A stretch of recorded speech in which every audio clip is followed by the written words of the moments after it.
시청자 여러분 안녕하십니까. 12월 24일 JTBC 아침 N을 시작합니다. 먼저 오늘 아침 주요 뉴스입니다. JTBC가 3천 쪽이 넘는 통일교의 특별보고 문건을 확인했습니다.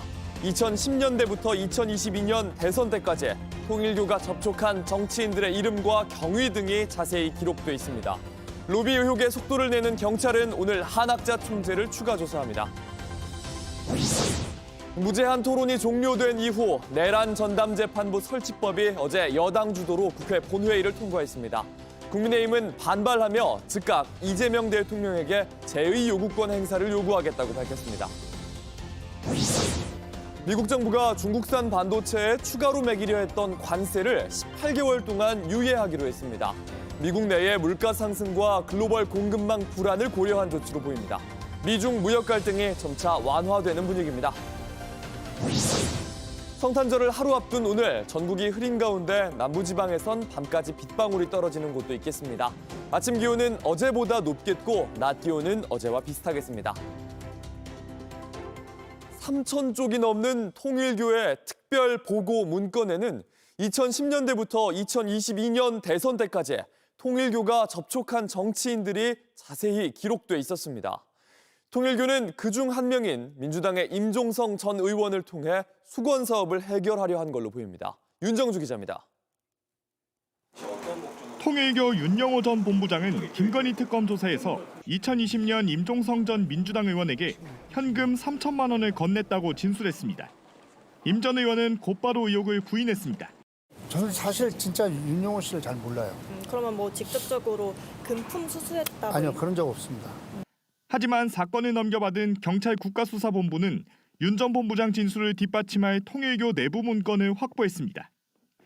한학자 총재에게 통일교 현안을 정리해 보고하는 특별보고 문건으로 지난 2017년부터 여러 차례 통일교 사업과 관련해 임 전 의원 이름이 등장합니다. 먼저 2017년 1월 보고에 국제고속도로와 관련해 임종성 의원님 등을 찾아 준비할 예정이라고 돼 있습니다. 국제고속도로는 고 문선명 전 총재가 1981년 발표한 국제평화고속도로를 뜻하는 것으로 경의선부터 유럽, 미국까지를 하나로 잇는 통일교 수건 사업입니다. 같은 해 11월 보고엔 산하재단 이름을 세계평화도로재단으로 명칭 변경했다면서 국토부가 변경을 불허했는데 임 의원 협조를 받아 승인받았다고 적혀 있습니다. 임 전 의원은 통일교의 키르기스스탄 수자원 사업에서도 언급됐습니다. 2019년 10월 임 의원을 통해 키르기스스탄 정부가 출자를 약속한 부지에 스마트시티 건설 사업의 타당성 검토를 시작했다고 보고됐습니다. 임 의원 명의 공문도 저희가 작성해 서명받고 발송했다는 내용까지 포함됐습니다. 통일교 수건 사업부터 해외 이권 사업까지 임 전 의원이 직간접적으로 도움을 준 것으로 의심되는 대목입니다. 임 전 의원은 국제고속도로 사업이 무엇인지도 모른다며 키르기스스탄 사업은 통일교와 관련 없는 사업이란 입장을 밝혔습니다. JTBC 윤정주입니다. 이 특별 보고 문건에는 김규환 전 미래통합당 의원의 이름도 여러 차례 등장합니다. 행사에 참석한 김 전 의원을 바쁜 와중에도 축사해 주었다고 한학자 총재에게 보고했고 배짱 있고 담력 있게 간증을 했다는 평가도 나옵니다. 김지윤 기자입니다. 지난 2019년 4월 서울 통일교 한국본부 건물에서 희망전진대회라는 통일교 행사가 열렸습니다. 이 자리에서 김규환 미래통합당 전 의원이 축사를 했습니다. 제가 오늘 국회의원 자격으로 온 게 아니고 그냥 김규환으로 왔습니다. 특히 오늘 내가 여기 와서 꼭 오고 싶었어요. 다음 날 한학자 총재에게 올라간 통일교 특별보고에는 행사 개최 소식과 함께 바쁜 와중에도 축사해 주신 김규환 의원이라는 내용이 담겼습니다. 한 달 뒤 국민연합 A씨 명의로 된 보고에는 참사랑 평화학교 학생들에게 어려운 여건에도 희망을 주고자 김규환 의원에게 부탁해 의원실을 방문해 격려 말씀을 들었다고 적혀 있었습니다. A씨는 윤영호 전 본부장이 특검에서 임종성 전 의원에게 돈을 주자고 했다고 지목한 인물입니다. 문건엔 김 전 의원이 간증을 했다는 내용도 여러 차례 등장합니다. 매일같이 총재님의 정신을 잊지 않게 해서 최선을 다해나가죠. 대한민국은 과연 어디까지 왔을까? 2021년 4월에는 일본에서 보내온 통일교 행사 소감이 보고됐습니다. 여기엔 김 전 의원에 대해 공적 입장에도 배짱 있고 담력 있게 참 어머님을 간증하는 국회의원이란 평가가 담겼습니다. 분석 결과 통일교 특별보고엔 김 전 의원이 최소 30차례 등장하는 것으로 확인됐습니다. 김 전 의원 측은 통일교 행사에 초대를 받아 몇 차례 축사를 한 적은 있지만 통일교인이 아니기 때문에 간증을 한 건 아니었다고 입장을 밝혔습니다. JTBC 김지윤입니다. 경찰은 통일교 로비 의혹 수사를 이어가는 중입니다. 교단의 회계를 총괄했던 핵심 인사를 10시간 가까이 조사했고 오늘은 의혹의 정점인 한학자 총재와 윤영호 전 본부장을 추가로 조사합니다. 여야는 통일교 특검 도입에는 합의했지만 추천 방식 등을 놓고 결론을 내지 못하면서 각각 법안을 발의하기로 했습니다. 이세영 기자입니다. 경찰은 어제 통일교 전 세계본부 총무처장 조모 씨를 10시간 가까이 조사했습니다. 조 씨는 통일교 내부에서 회계를 총괄하며 자금 집행 과정 결제 라인에 있었던 인물로 윤영호 전 본부장 바로 아래에서 일했습니다. 조 씨는 정치인 관련 비용을 처리한 기억은 없다고 주장했습니다. 정치인 관련 예산을 비용 처리한 적 있으십니까? 제 기억에는 없습니다. 경찰은 조 씨를 상대로 2020년 총선을 전후해 통일교 행사에 참석한 국회의원 명단과 내부 회계 문건을 제시하며 후원금 전달 과정 전반을 집중적으로 확인한 것으로 전해졌습니다. 특히 정치권에 전달됐다는 자금이 어떻게 마련됐고 어디에 사용됐는지를 캐물은 것으로 파악됐습니다. 앞서 윤 전 본부장 배우자인 이모 전 재정국장을 조사한 경찰은 통일교 회계 책임자들을 잇따라 불러 금품 출처와 자금 흐름을 추적하고 있습니다. 경찰은 오늘 서울구치소를 찾아 한학자 총재와 윤 전 본부장을 추가 조사할 계획입니다. 이런 가운데 여야는 통일교 특검 도입을 놓고 논의를 이어갔지만 합의에는 이르지 못했습니다. 여야는 각각 특검법을 발의하기로 했습니다. 추천 방식과 수사 범위를 두고 입장이 엇갈리면서 당분간 접점을 찾기 어려울 것으로 보입니다. JTBC 이세현입니다. 내란 전담재판부 설치법을 놓고 장동혁 국민의힘 대표가 24시간 동안 토론을 벌이면서 역대 최장 기록을 경신했습니다. 토론이 종료된 후 법안은 곧바로 국회 본회의를 통과했습니다. 여당에선 위기 돌파용 코미디라며 원색적으로 비난했습니다. 구민주 기자입니다. 팔짱을 낀 채 단상에 기대고 두 다리를 번갈아 들어봅니다. 내란 전담 재판부 설치법에 대한 반대 필리버스터에 들어간 장동혁 국민의힘 대표. 사법부의 독립을 해치는 것으로서 위헌적이라고 생각합니다. 무제한 토론 종결 동의가 제출된 때로부터 24시간이 경과되었습니다. 토론을 마무리하겠습니다. 앞서 같은 당 박수민 의원이 세운 기록 17시간 12분을 깨고 24시간을 채운 장 대표는 같은 당 의원들의 박수를 받으며 단상에서 내려왔습니다. 민주당은 정치적 위기 타개용이라고 꼬집었습니다. 자신의 정치적 위기를 모면하고자 하는 일종의 코미디, 슬랩스틱 코미디라고 하죠. 막 넘어지고 쓰러지고 하는 그런 모습. 필리버스터가 끝나자마자 국민의힘 의원들이 모두 물러난 가운데 재석 179명 중 175명의 찬성으로 법안은 가결됐습니다. 국민의힘은 즉각 이재명 대통령에게 제2요구권 행사를 요구하겠다고 밝혔습니다. 이재명 대통령이 반헌법 특별재판부 설치법에 대해 제2요구권을 행사하지 않는다면 법치를 능멸하려는 시도에 대통령이 손을 들어준 것입니다. 윤석열 전 대통령 변호인단도 거부권 행사를 요구하며 위헌 심판 제청 등을 예고했습니다. 독재 국가를 향한 나치 법안이라고 규정합니다. 내란 전담 재판부에 대해서 우리 변호인단은 위헌 법률 심판 제청 신청을 비롯해 중대 결심을 할 수 있다는 점을. JTBC 구민주입니다. 윤석열 전 대통령이 구속기간 만료를 앞두고 평양에 무인기를 투입한 혐의로 다시 구속 심사를 받았습니다. 추가 구속이 결정되면 구속 기간은 최대 6개월까지 늘어날 수 있습니다. 법원은 양측의 의견서를 본 뒤에 구속 여부를 판단합니다. 최재원 기자입니다. 윤석열 전 대통령의 구속 기간은 내년 1월 18일까지 한 달도 채 남지 않았습니다. 이런 상황에서 윤 전 대통령이 추가 구속기로에 섰습니다. 계엄 선포의 명분을 만들기 위해 평양에 무인기를 보냈다는 혐의로 또다시 구속 신문을 받은 겁니다. 2시간 20분에 걸쳐 비공개로 진행된 신문에서 윤 전 대통령 측과 내란 특검은 팽팽하게 맞섰습니다.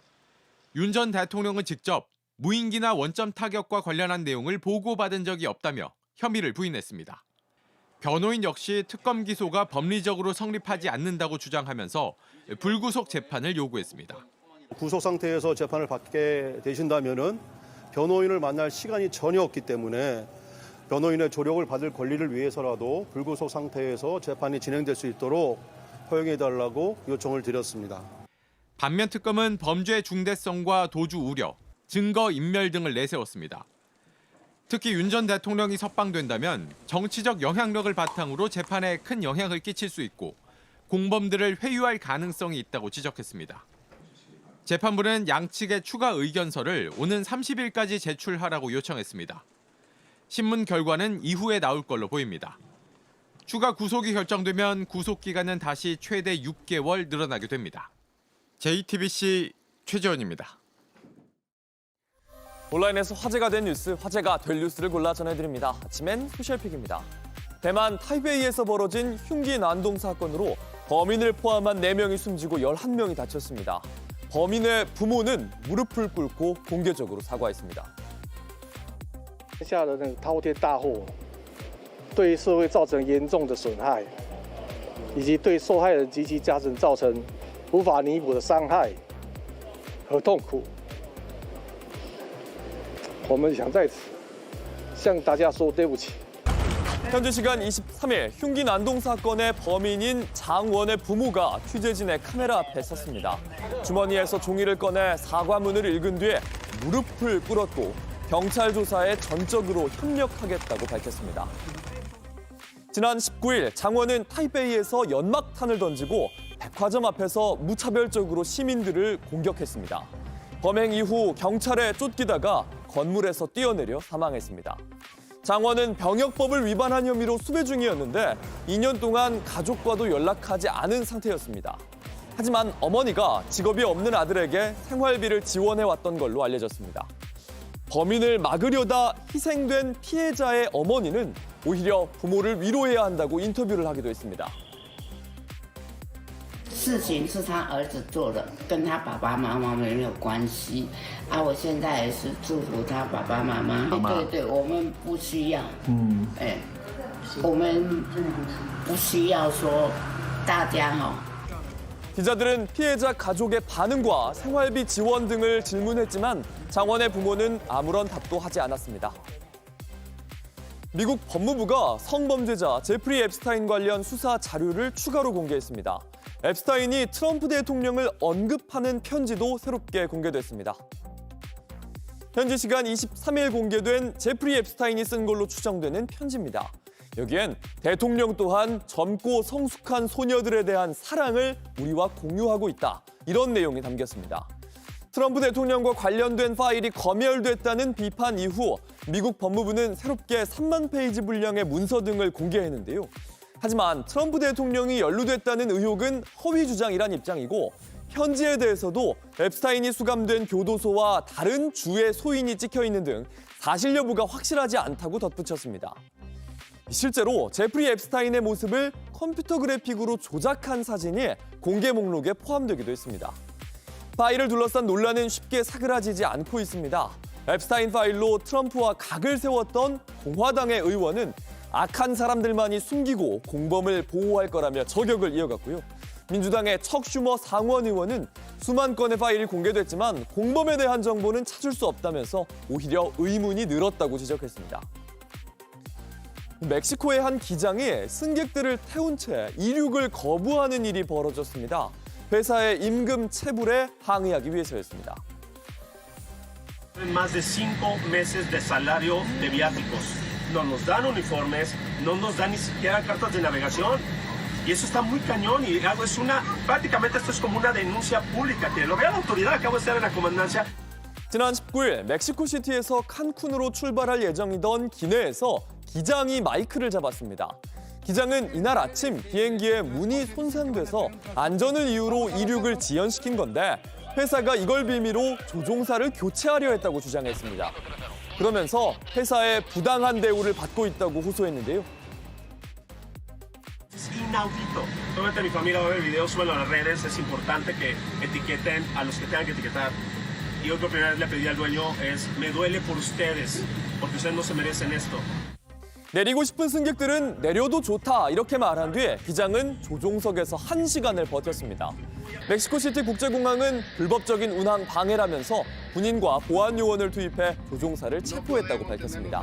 현재 기장은 항공법 위반 혐의로 조사를 받는 중입니다.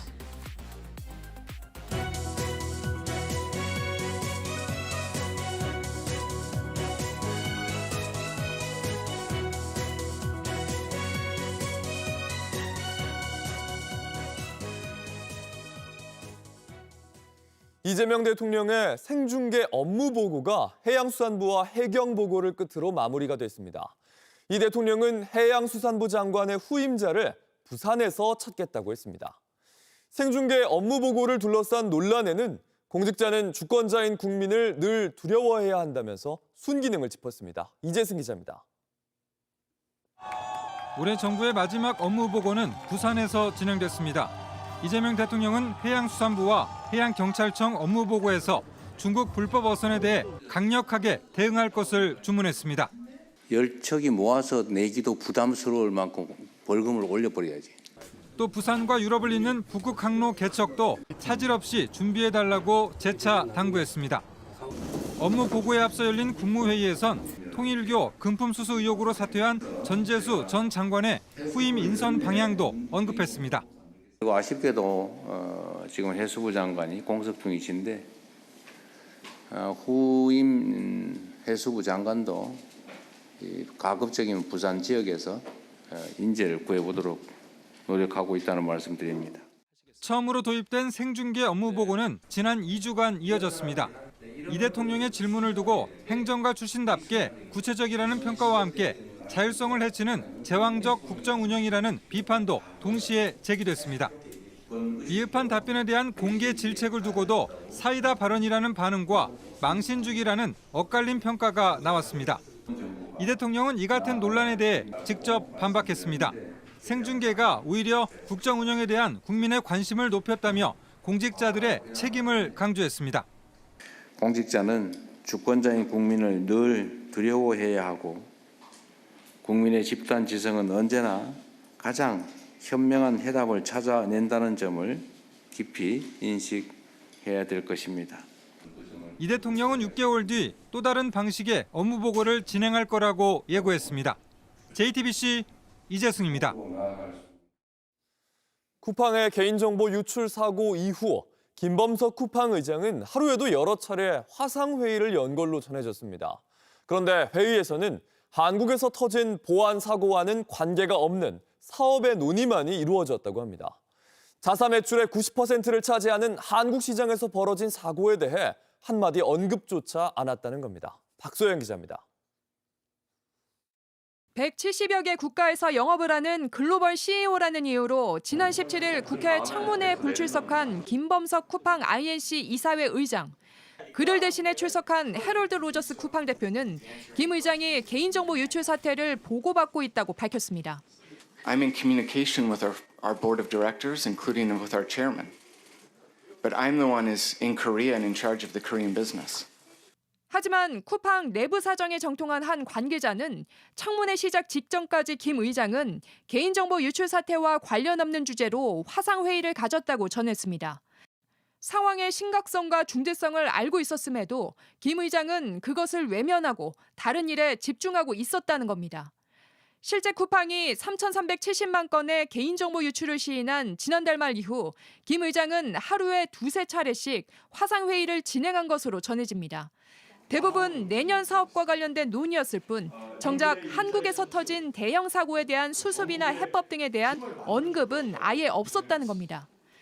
이 관계자는 글로벌 CEO로서 일정 수준의 업무 수행은 이해할 수 있으나 이러한 상황에 대한 유감이나 신중함이 드러난다고 보기 어렵다고 말했습니다.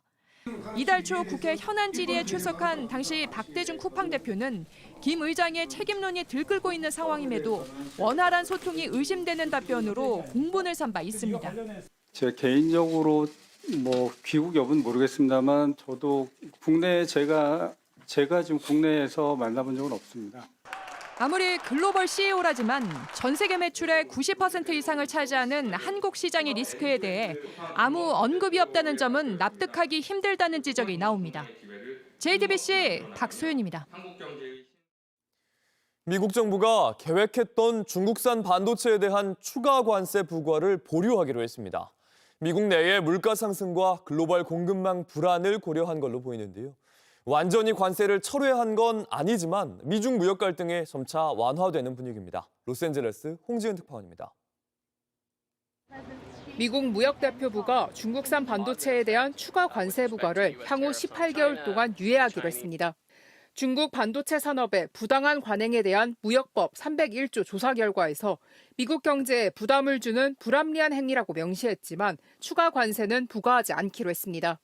최근 이어지고 있는 미중 무역 갈등 휴전 국면이 반영된 결정으로 보입니다. The deal with China is going to be wonderful. I think it's going to be long lasting.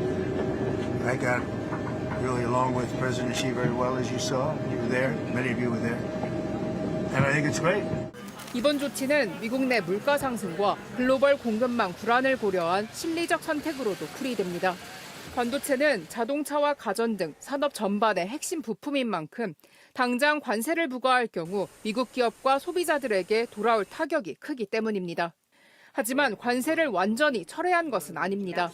트럼프 정부는 2027년 6월 23일을 관세 인상 시점으로 못 박았습니다.